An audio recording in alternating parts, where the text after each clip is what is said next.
لک الحمد یا اللہ الصلاۃ والسلام علیک یا رسول اللہ۔ سوالوں کے جواب کا سلسلہ ہے۔ اگر آپ پہلی بار ہمارے چینل کو دیکھ رہے ہیں تو میں آپ کو عرض کر دوں کہ ہمارے چینل میں سوالوں کا جواب بھی دیا جاتا ہے۔ اگر آپ کو سوال کرنا ہے تو ڈسکرپشن میں ہمارا واٹس ایپ نمبر ہے، ای میل آئی ڈی ہے، ورنہ آپ اس ویڈیو کے یا ہمارے چینل کی کسی بھی ویڈیو کے کمنٹ میں آپ اپنا سوال کر سکتے ہیں۔ ہمارے ایک بھائی نے یہ سوال کیا ہے کہ ہم ڈراؤنے اور عجیب خواب دیکھتے ہیں، اس کی وجہ کیا ہے اور کیوں اس طرح کے خواب آتے ہیں؟ ہمارے بھائی نے سوال اس وجہ سے کیا ہوگا تو ڈراؤنے خواب اور اچھے خوابوں کے سلسلے سے جو احادیث میں روایتیں ہیں اور علماء معبرین نے تعبیر بتانے والے ماہر علماء کرام نے جو اس تعلق سے بات کیا ہے وہ میں آپ کو عرض کرنے کی سعادتیں حاصل کرتا ہوں۔ گویا کہ خواب کی پیدائش و رویت دونوں امور من جانب اللہ سرزد ہوتے ہیں۔ خواب کی پیدائش، خواب دکھانا یہ سب کچھ اللہ کی طرف سے ہی ہوتا ہے۔ تاہم علماء نے لکھا ہے کہ اچھا خواب حضرت احدیت کی طرف سے بشارت ہوتی ہے، یعنی اچھا خواب خدا کی طرف سے بشارت ہوتی ہے تاکہ بندہ اپنے مولا کریم کے ساتھ حسن ظن میں راسخ الاعتقاد یعنی مضبوط اعتقاد والا ہو جائے اور یہ بشارت مزید شکر و اطمینان کا باعث ہو۔ جھوٹا اور مکروہ خواب، جھوٹا خواب، مکروہ خواب شیطانی القاء سے ہوتا ہے، یعنی وہ شیطان کی طرف سے ڈالا جاتا ہے۔ اس القاء سے شیطان کی غرض مومن کو ملول و محزون کرنا ہے۔ برے خواب دکھا کر کے شیطان انسان کو پریشان کرنا چاہتا ہے، اسے غمگین کرنا چاہتا ہے، اسے ملال دینا چاہتا ہے۔ چنانچہ بخاری اور مسلم شریف کی حدیث پاک ہے، پیارے آقا علیہ الصلوۃ والتسلیم نے ارشاد فرمایا، اچھا خواب اللہ کی طرف سے ہے اور برا شیطان کی جانب سے۔ پس جب کوئی شخص پسندیدہ خواب دیکھے تو اسے صرف اس شخص سے بیان کرے جس سے محبت و اعتقاد ہے، اور جب مکروہ خواب دیکھے تو حق تعالیٰ سے اس خواب کے شر اور شیطان کے فتنے سے پناہ مانگے۔ اور یہ بھی مناسب ہے کہ مقصد دفع شیطان 3 بار تھتکارے اور ایسا خواب کسی سے بیان نہ کرے۔ اگر آپ ڈراؤنے خواب دیکھتے ہیں، عجیب و غریب خواب دیکھتے ہیں، پریشان کن خواب دیکھتے ہیں تو وہ خواب آپ کسی کو نہ بتائیں۔ اور اگر حدیث پاک کی وضاحت یہ بھی ہے کہ اگر آپ نے ڈراؤنے خواب دیکھے، عجیب و غریب خواب نے آپ دیکھا اور بیدار ہو گئے آپ، تو اس وقت شیطان کو دور کرنے کے لیے 3 بار تھتکار دینا چاہیے، یعنی 3 بار اپنے بائیں جانب ہلکی سی تھوک دینی چاہیے تاکہ اس تھتکار کی وجہ سے ہوتا یہ کہ شیطان بھاگ جاتا ہے۔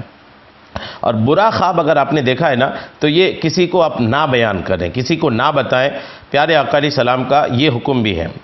اس حالت میں برا خواب کوئی ضرر نہ دے گا، یعنی اگر آپ برے خواب کی وجہ سے نیند کھلی یا جب آپ کی نیند کھلی اور آپ کو یاد آیا کہ میں نے برا خواب ابھی دیکھا ہے ربی اسی نیند میں، تو اسی وقت 3 بار تھتکار دینی چاہیے۔ تھتکارنے کی وجہ سے اس برے خواب کا جو اثر ہے نا وہ ختم ہو جاتا ہے۔ الحمدللہ۔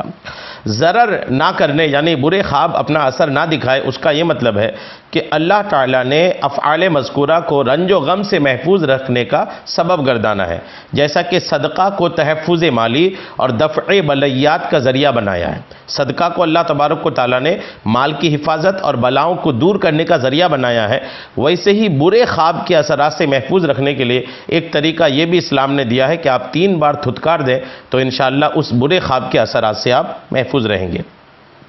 ایک اور حدیث پاک میں ہے کہ برا خواب دیکھنے کے بعد کروٹ بدلنے کا حکم بھی وارد ہے کہ اگر آپ مکروہ خواب، برا خواب، عجیب و غریب اور ڈراؤنے خواب دیکھتے ہیں تو جیسے ہی آپ کی نیند کھلی تو آپ کروٹ بدل لیجئے۔ یہ بھی احادیث میں حکم ہے کیونکہ اس کو تغیر حال میں بہت بڑا اثر کا دخل ہے۔ بقول حضرت جابر نے فرمایا کہ جب کوئی شخص مکروہ خواب دیکھے تو 3 مرتبہ بائیں طرف تھوک کر کے شیطان سے اللہ کی پناہ چاہے اور اس کروٹ کو بدل ڈالے جس پر خواب دیکھنے کے وقت پڑا تھا۔ یہ بھی مسلم شریف کی حدیث پاک ہے۔ اگر برا خواب آپ دیکھے ہیں، آپ جیسے ہی بیدار ہوئے تو بیدار ہونے کے بعد آپ اس کو کروٹ بدل لیجئے۔ احادیث متذکرہ یعنی 2 حدیثیں جو میں نے آپ کو سنائی، اس سے معلوم ہوا کہ بہت سے خواب شیطانی القاء سے ہوتی ہیں۔ چنانچہ وحشت والے خواب، ڈراؤنے خواب کہ اس طرح کے خواب آپ جب دیکھیں تو مثلا یہ کہ کسی کا سر کٹ گیا، کسی کو قتل کر دیا گیا، اس طرح کے خواب اگر آپ دیکھتے ہیں، اور اسی طرح احتلام ہوتا ہے، یہ بھی شیطانی اثر سے ہوتا ہے۔ تو اس طرح کے برے خواب، ڈراؤنے خواب، احتلام، یہ سب شیطان کے اثر سے ہوتا ہے، اور اس سے جنود ابلیس یعنی ابلیس کی یہ غرض ہوتی ہے کہ مومن کو غسل و طہارت کی زحمت میں ڈالے، یا حاجت غسل کے ذریعے سے نماز فجر کے وقت ان کو نماز پڑھنے میں خلل انداز ہو۔ آپ کہو گے کہ شیطان کو کیا پڑی ہے ہمیں غلط خواب دکھانے کی؟ تو شیطان آپ کا دشمن ہے۔ اللہ تبارک و تعالیٰ نے قرآن پاک میں صاف ارشاد فرمایا ہے کہ ان الشیطان للانسان عدو مبین، شیطان انسان کا کھلا دشمن ہے، وہ ہر طور پر انسان کو چاہتا ہے کہ وہ پریشان کرے۔ تو یہ بھی ایک پریشان کرنے کا ان کا طریقہ ہے کہ برے خواب دکھا کر کے وہ پریشان کرتا ہے، اور برے خوابوں کے ذریعے احتلام بھی کرانے کا وہ کوشش کرتا ہے، تاکہ احتلام ہوگا تو وہ ایک تو غسل کے معاملے میں پڑے گا، اور پھر یہ کہ اس کی وجہ سے کئی بار فجر کی نماز وہ چھڑوا دیتا ہے۔ تو اس وجہ سے برے خواب جو ہوتا ہے وہ شیطان کی طرف سے القاء ہوتا ہے، شیطان یہ کرتا ہے۔ لیکن یہ یاد رہے کہ شیطان ڈراؤنے خواب دکھا کر مومن کو ہر طرح سے پریشان کر سکتا ہے، مگر یہ بات اس کی قدرت سے باہر ہے کہ حضرت ختم المرسلین کی وضع و حیت اختیار کر کے کسی مومن کو خواب میں دھوکہ دے۔ یعنی یہ وہ نہیں کر سکتا کہ حضور علیہ السلام کا ہم شکل ہو کر یا حضور کا چہرہ لے کر کسی کے خواب میں آئے، شیطان یہ نہیں کر سکتا۔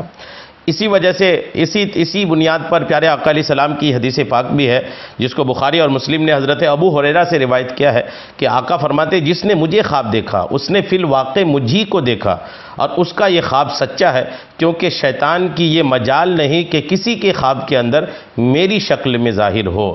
تو برے خواب کے تعلق سے جو مجھے کتابوں میں ملی، میں وہ باتیں آپ کو عرض کرنے کی سعادت حاصل کیا۔ امید ہے کہ آپ کو باتیں سمجھ میں آ گئی ہوں گی، آپ اس کو سنیں سمجھیں، میرے لیے دعا کریں، میرے ایمان پر خاتمے کی دعا کریں، مسلمانوں کے ایمان پر خاتمے کی دعا کریں۔ اللہ تبارک تعالی ہم سب کو عمل کی توفیق عطا فرمائے۔ مزید کوئی سوال ہے تو آپ ضرور کریں، آپ کے سوال کی وجہ سے آپ کو بھی جواب میں نہ فائدہ ہو جاتا ہے، اور دوسرے لوگ جو دیکھتے ہیں الحمدللہ انہیں بھی مسائل کا علم ہو جاتا ہے۔ اللہ تبارک تعالی ہم سب کو عمل کی توفیق عطا فرمائے۔ آمین بجاہ النبی الامین صلی اللہ تعالی علیہ وسلم۔